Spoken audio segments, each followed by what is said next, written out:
would like to talk about life in Afton. Tell us about how you got to Afton and just some of the things that went on there. We moved to Afton straight out of college after Dad graduated. His interests were in coaching, teaching high school and coaching. I don't remember exactly what offers we got, but we chose Wyoming because they paid better. And I wish I could remember how much they paid, because it might have been something like $6,000 a year. I'm not sure, but it was, by today's standards, it would be peanuts, but it was good money then. And Dad had the choice of either taking that yearly salary and dividing it by the 9 months that he taught school, and then would be 3 months without income, or have it divided down over 12 months so that we always had income. He chose the 12 months, but he always went out and got a job in the summertime to supplement our income. One year, I wish I could remember in sequence, but one year he actually worked for a farmer and picked up rocks off his land. That's what he did to earn money. And I think that year his pay was a pig, and we had it slaughtered and had the meat from the pig, and that was his pay. One year he worked for a furniture company in Afton in the summertime. They were Flukigers, I think was their name, and they were our neighbors, but they hired him to help. I don't remember exactly what he did, but he worked for that furniture company. One summer he drove a bus that traveled from Afton down to Idaho Falls and back. I don't remember if that was every day or how often, but he drove that bus for extra income. So those are some of the things that he did to supplement our income. One summer he worked spraying weeds in, was it Kemmer, Wyoming? It was not in Afton, so he had to be gone all week. This is when Karen was a little baby. And so he would leave early Monday morning, and he would stay in a motel, and then he would come home probably Friday night, and then he would be home for the weekend, and then he would go. That was a very lonely summer for me. I had 2 little children, and most of the time he was gone. I had no car, but a friend in the community, Elaine Child, had lent me a very, very nice baby buggy, and it was a nice big one that I could actually put Karen in and slip Reed in the end of it and take them both. We didn't have mail delivery in Afton. You had to go to the post office, and everybody had a post office box, and the grocery store was next to the post office. And so my almost daily routine was take the children. Sometimes I let Reed ride his tricycle, and other times I just put him in the end of the baby buggy, and we went to collect the mail anything if if I'd written a letter, and buy a few groceries if I needed them that would fit in the end of the baby buggy. And when I would get home, usually Karen had fallen asleep, as babies are wont to do, and I would just park the buggy outside the door of our apartment and let her take her morning nap out in the fresh air. Let Reed play. One time I lost Reed because the apartments, we lived in the Call apartments. Maybe if I digress a little bit here, and then I'll pick that up. When we moved to Afton, we rented an apartment in the Call apartments, and they were 3 separate buildings formed in a U shape, and the owners, the Calls, lived in the back one with the 2 going out like this, and they had an apartment in the basement underneath where they lived that had never been rented before. It had always been their personal property, but it was furnished, and so we were able to rent. It was a 1-bedroom, so it had a living room and a bedroom and a bathroom and a little kitchen. and that was our first apartment. And we lived there until Karen was born. And then we knew we needed a larger apartment, so we were waiting for a 2-bedroom apartment in one of the other apartments to move up to. But an interesting thing happened. The sewer line backed up, and it backed up into the basement, and it flooded our bathtub and our apartment. And we had to move out. We had, in anticipation of moving, we had bought our first furniture. We had bought a bedroom set, and we had bought a living room sofa and chair. And there was an apartment directly above us that was just a 1-bedroom, which isn't what we wanted to move into, but we chose to leave that flooded, not very pleasant, sewage-filled apartment. And we put our bed, our brand new bedroom furniture, we put it up on blocks so that it was not involved in the sewage. And we moved up the night this happened, and we placed the sofa and the chair that we had purchased in the upstairs because the other apartments were unfurnished. And so the sofa and the chair were in this 1-bedroom upstairs, and it was not a hide-a-bed, but we made a bed for Karen as a tiny baby in the chair that went with this sofa. And I don't remember, but the 3 of us, Reed and Dad and I, all stayed upstairs, and that's how we moved into our 1-bedroom apartment, because we never wanted to go back into that basement apartment. I had an aversion to ever moving there again. And then just a short time later, probably 2 or 3 months later, when the school year ended, the basketball coach, Bob and Millie Burns, had started the Xavier Dad had. He coached basketball and Dad coached football, and they assisted each other. They did not stay in the second year. They moved on to another job, and so we were able to move into their 2-bedroom apartment, and that's where we lived in that one until we left Wyoming. No, we did not. We lived in that apartment for another year or 2, and the coach who replaced Bob Burns was Vern Gardner, and he was a local boy who had, actually retired his jersey at the University of Utah, a wonderful basketball player, and he played professional ball for a few years. Philadelphia, whatever they were called at that time, as I recall. But they moved up there to coach, and immediately began to build a duplex just north of the church. And when the duplex was finished, they offered to rent. They were living in one side, and they offered to rent the other side to us. And so we moved into this duplex, and that is where we stayed until we left Wyoming. And it was fun because we were great friends, besides Vern and Dad being coaching buddies, assisting each other in the sports. Vern's wife was named Joan. Their first son was named Vernie after his dad. He was a little bit older than our Reed, but our first son was named Reed after his dad. And then they had an Alan, and we didn't have a 3rd baby there, but we were very, very close friends, and it was a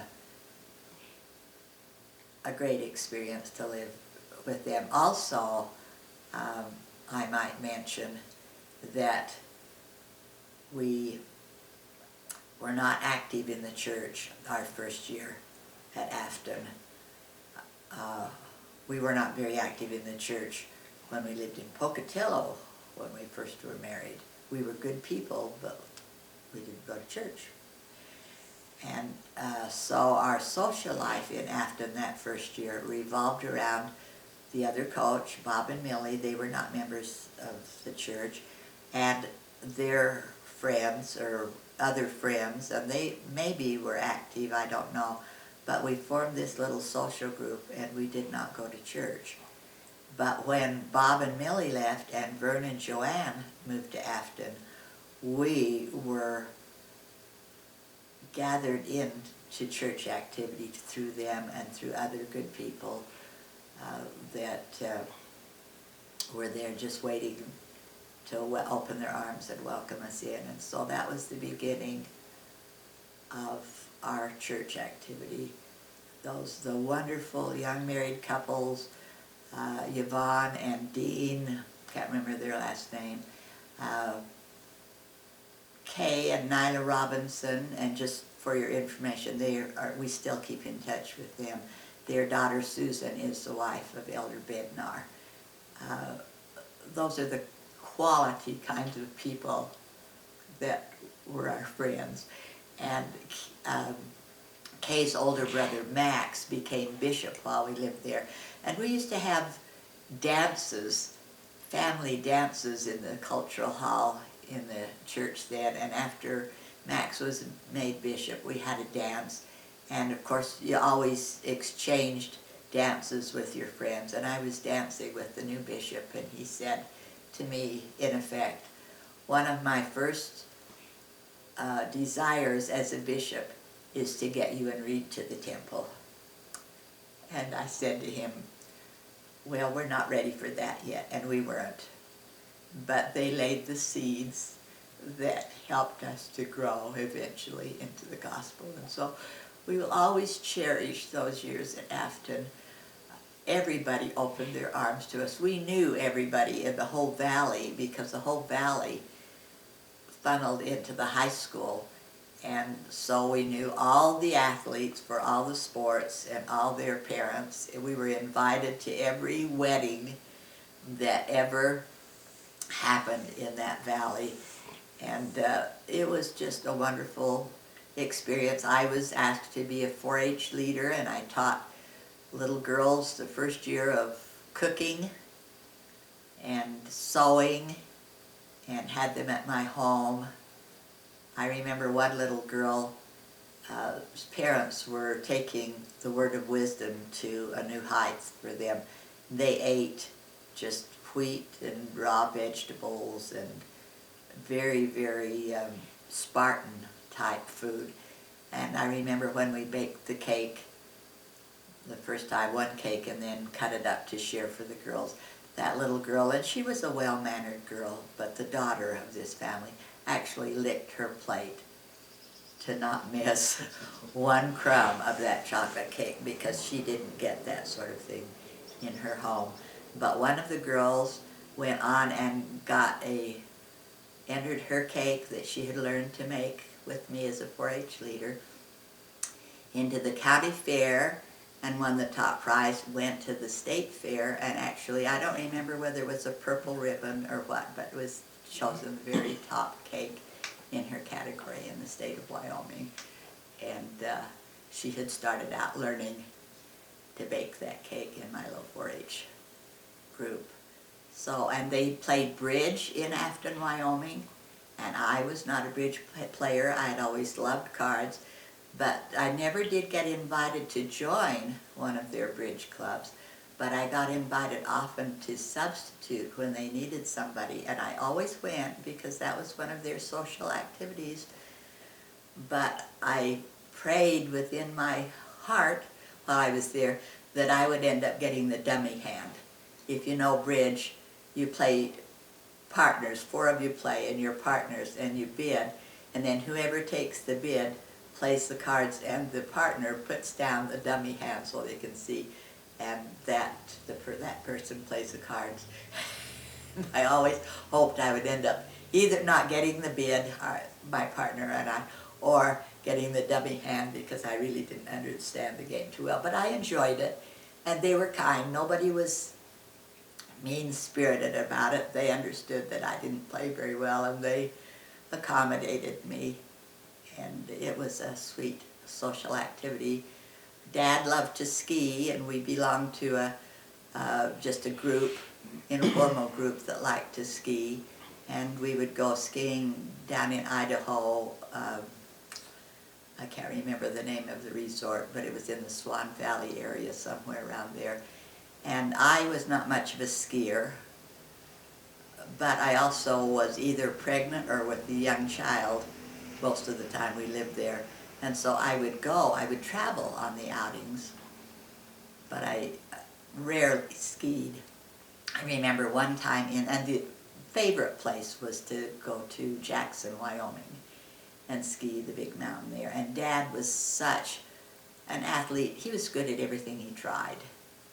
But he would go up to the top of those mountains, and when you just went down like that, and that's the way he skied. And so I wouldn't see him all day when we were there at Afton, because he was off doing his thing, and I was never ever got on a chairlift. I didn't understand how to get on a chairlift, and nobody tried to help me, because if I got up the mountain from a chairlift, I don't think I'd have made it down. I was not much of a skier. But I learned the rope lift, to hold the rope and it would take you up the mountain. And I was floundering one day. I usually fell when I got off the rope lift because I didn't understand how to do it very well. And some nice man saw that I was having trouble, and he stopped by and wanted to help me and be kind to me. And just like that, you know who appeared? My husband. I didn't think he had any idea where I was, but if some other man was going to pay attention to me, he was going to claim his rights as a husband. And it was always fun, because we would take hot tomato juice and snacks and lunch and stop and eat at the lodge. And so I did have fun with the group then, although I didn't ski very much. So that was one of our wintertime activities. Unfortunately, two of Dad's friends, our friends, one was a dentist, the one who actually pulled my wisdom teeth when I lived in Afton, was out skiing and were caught in an avalanche and were killed. And so there were sad things there. In the springtime, with the runoff of the water in Afton, the water always got muddy. Lots of dirt in the water, and so you couldn't use the water in your home. We would go to the creamery, and they would lend us the big 5-gallon metal barrels with lids on them that the farmers would milk their cows and set that out, and then the creamery would come and pick it up and take it to processes. So they didn't, free of charge, they just lent us those, and we would go. There was a spring somewhere up the mountain that the water was clear, and we would fill our these big 5-gallon, what would they be called? Milk cans. Milk cans, I guess. And we would fill that with clear water, and that was the water we cooked with and drank. And we would take a bath by running water into the tub and letting it settle so that it looked pretty good, and then we would take turns, and everybody would. And this just happened. Everybody would, you know, we started with the little ones, and they bathed, and then we got up to Dad and I. And this just lasted for, I don't know, a short while, a month maybe at most. And then the water would settle down, and we would go back to being able to use it from our taps. I'm trying to think of other things in Wyoming. Dad joined a, excuse me, a group of men who loved to play basketball. And of course, here's Vern Gardner, who was a former professional basketball player and very good. And Dad was a great athlete, and he and Vern played together very well, and some of the other men. And so they would play other teams. And one year the Harlem Globetrotters came to Afton, and if you may not know about them, but they were an all-black team of very good athletes, and they were showmen. They would come, and they would always play the local team, and they could just play circles around the local team. And then they would do all sorts of tricks with the basketball, very entertaining. They came one year, and they played our little Afton town team with Vern Gardner and Reed Gunnell on the team, the two stars, and the others men were reasonably good players, and they found out that they couldn't entertain the crowd with all their antiques and fancy moves with the ball. They had to really play basketball to beat us, because they were playing against a team that had very, very high quality basketball players. So that was fun.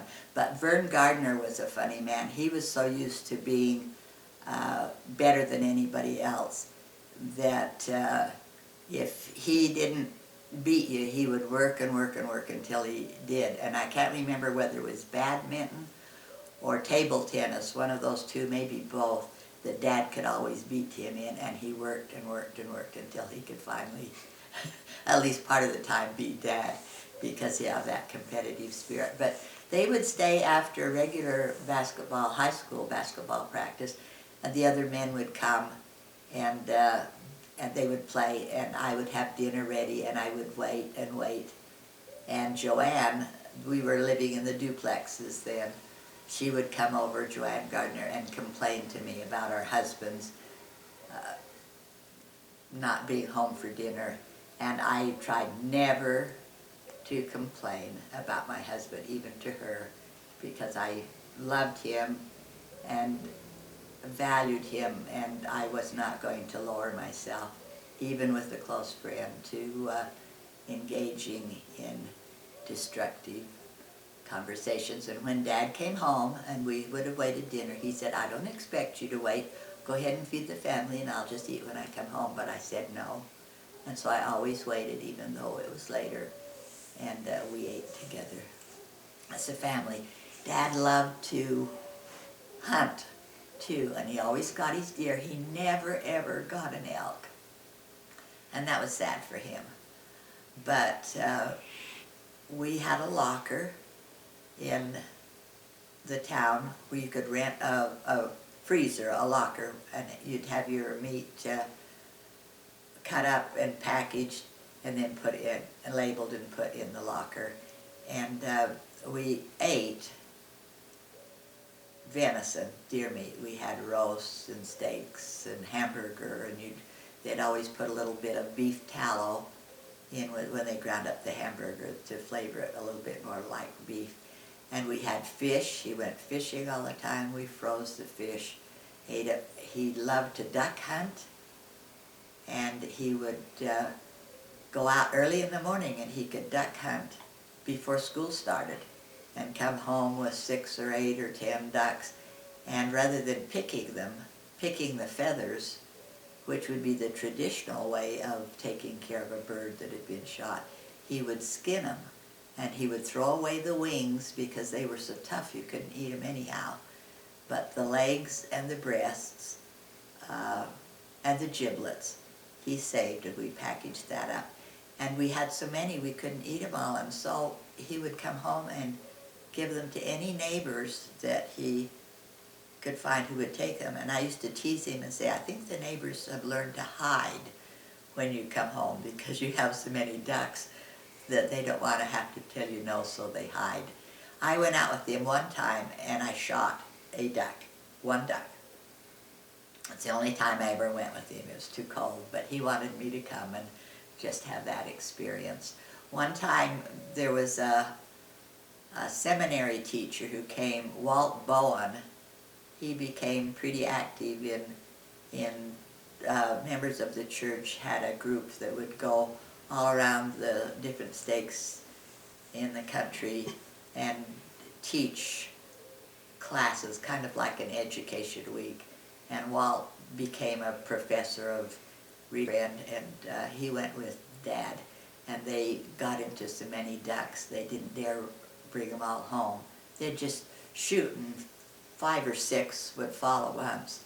And so they hid those, and they came home because they didn't want to get stopped by a game warden and get fined for having over their limit, and then they'd go back out and bring more in, because you never ever wasted the food. That was Dad's rule. One time he went antelope hunting, and the ground was, there were mountains, and we lived in a valley and there were mountains, but this was out on a flat plain area. and somebody had a pickup, and the men would get in the back of the pickup. And the antelope, if you've ever seen antelope, they're such a beautiful animal and fast. And the animals were running along the herd of antelope, and they would drive the pickup alongside it, and then they would shoot. And Dad got one antelope in all of his hunting experience, and true to his rule that what you killed, you ate, he had that packaged up. And it was so wild tasting. I think because they were running so hard when Dad killed them, that we couldn't eat it, and we gave it away and hoped that we gave it to somebody that would eat it so it wouldn't be wasted. But I could not eat that. With the ducks, the first time when we were first married, Dad brought duck home from Soda Springs to Pocatello, where we live, and it was so tough and almost black looking. It was the most unappetizing thing, and I thought, I have to learn to eat this with him. But I learned to cook it and to saute it in mushroom soup, and it was very, very delicious. The one thing, once in a while, you'd find a little pellet from the shotgun that was embedded in the breast, and you didn't get it out when you cleaned it, and a little bit of a feather would come out too, but that was just part of the charm of the ducks. So that's the sort of thing, that was our diet. The growing season was very short in Afton. The summers were not very long, and we didn't have any property to till and have a garden, so we never grew a garden when we were in Afton. We did not have clothes dryers then.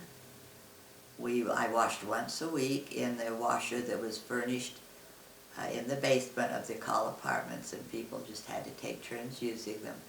And then they had a clothesline that was circular. It went round and round the lines, and you put your clothes out to dry on that line and then brought them in. And some of our other Afton experiences, well, we took Reed Wayne, to all the ball games with us, even as a tiny baby. He was just there. I don't ever remember getting a babysitter for him, but when Karen was born, I didn't think I could manage a 2-year-old and a newborn, so we used to get a babysitter for her. Maybe that's why she grew up never really enjoying sports, I don't know. But Reed even made the short trips when we went out of town to other games. We always took him, and he sat in the stands with us. So he grew up loving sports and loving to be involved with his dad in all of his sporting activities. If I can just jump around a little bit, for after when we lived in the Call apartments, I lost Reed one day, and he was 2 to 3 somewhere in there, and I couldn't find him, and I was worried. You're always worried if you lose a child. And I told you the apartments were 3 buildings that were U-shaped, and there was a gravel driveway that went all the way around them, and there was no garage, but people would just park out there. And out the back door of our 2-bedroom apartment, there was this gravel driveway, and then on the other side was a neighbor's home, and there was a chicken coop there. And I found that little 3-year-old. He had figured out how to get the chicken coop open, probably by pulling a little string or something, open it. And he was sitting in the middle of that chicken coop, and if you can visualize that the chickens just poop wherever they go. It's not a very sanitary place. And he was sitting in the middle of this chicken coop just playing and having a ball. So I had to make sure that the neighbor knew that they put a latch on that door so my little child could not get inside their chicken coop. But one time I lost him, and the police, the sheriff, brought him. He was familiar with where town was because he had been used to walking with me the summer that I took the baby carriage and walked to town. And he had gotten on his old tricycle and had ridden I don't know, 2, 3, 4 blocks, not very far, downtown, and the policeman found him and brought him home. But basically he learned to play and stay close, and I kept pretty close watch on our children. So I babysat the first year we were there.